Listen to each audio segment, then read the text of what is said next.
On this machine, you do need to clean it on a regular basis. You know, some fabrics are definitely lintier than others. Flannels, fleeces, minky, cuddle, anything with batting or felt, those fabrics all are going to get brought down underneath this throat plate. So I want to show you how we're going to get in to clean it out. And one thing that, some tools to have by, first off, you do have a little lint brush that came with the machine. You have a screwdriver that you'll want to have by. And then I use these. These are great little, they're called mini dust-its, and they're like little Swiffers for sewing machines. So you can just get in there and sweep out the dust. We want to avoid canned air blowing into the machine is not what you want to do. And that's why having one of the micro vacuum attachment kits are great, because these will actually go right on your hosed vacuum. And you just suck it all out. And it actually keeps a lot of other small creviced areas around your house nice and clean. This is worth having in your sewing room. So first off, we want to take the thread off the machine. So I'm going to clip it at the top, pull the thread out the needle. That way you're not dragging any leftover lint back up through the machine.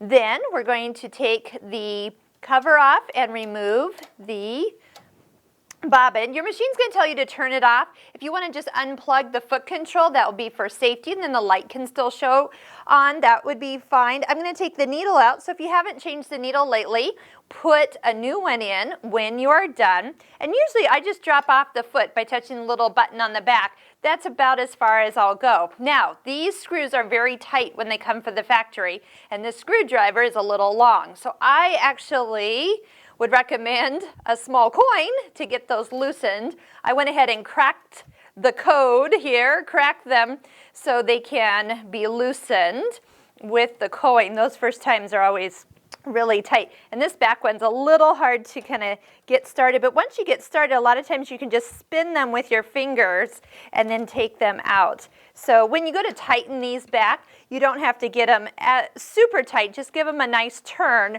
so that they stay and don't wiggle loose. Here, let's try the dime, see if that's a little easier for getting around there. Once we get the screws out, we'll be able to take this plate and lift that right on out.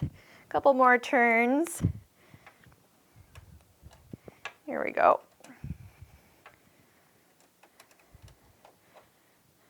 That one's a little tighter in there, so I do have to kind of work it. There we go.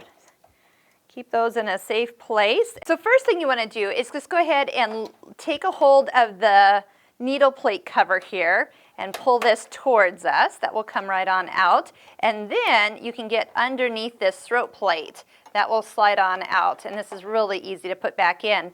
Now, this is the bobbin case. Underneath this part, there's going to be a lot of lint that will gather up in this area. So you'll want to get in there with your brush. If you have one of these, you can just swoosh it right on out, or the miniature vacuum attachments. That's going to really get it nice.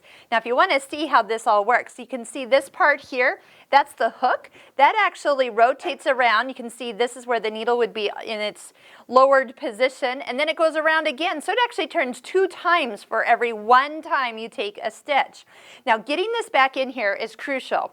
Once you line up the 2 dots, the arrow and the white dot that's on the machine, you're going to notice that this heel, as I call it, will bounce up against the little spring here, right along that edge. Make sure that this doesn't get rotated around and on the other side.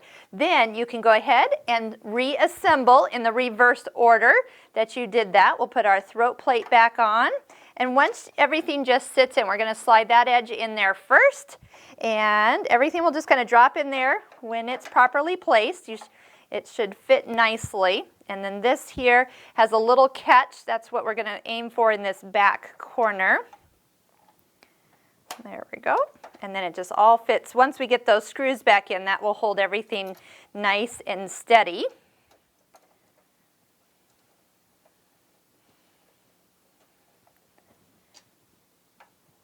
So how often should we be doing our cleaning of this machine?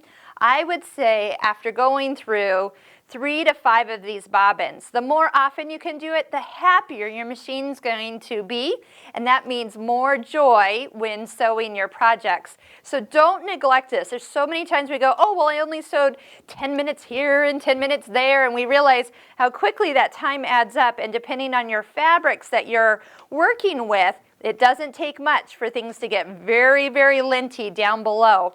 And when that stitch can't be formed, we did the little video of how a stitch is made.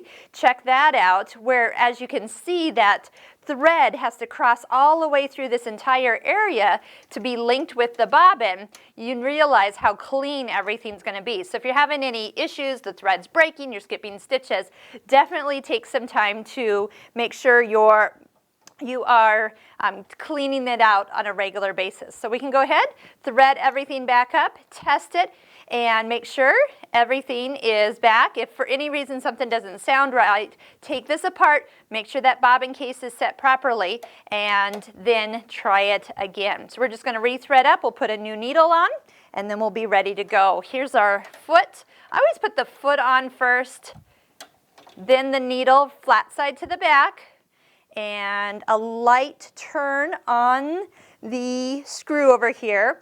Now, one thing to check is to make sure your needle got up to the highest position is when you use the needle threader. If the needle threader lines up with the hole, that means you put the needle in correctly, and it looks like I did. So here, we'll just thread really quick, catch everything. Don't forget that last guide at the top of the needle that brings the thread nice and close to the needle for the stitch to be made. All right, we'll get some fabric and test her out.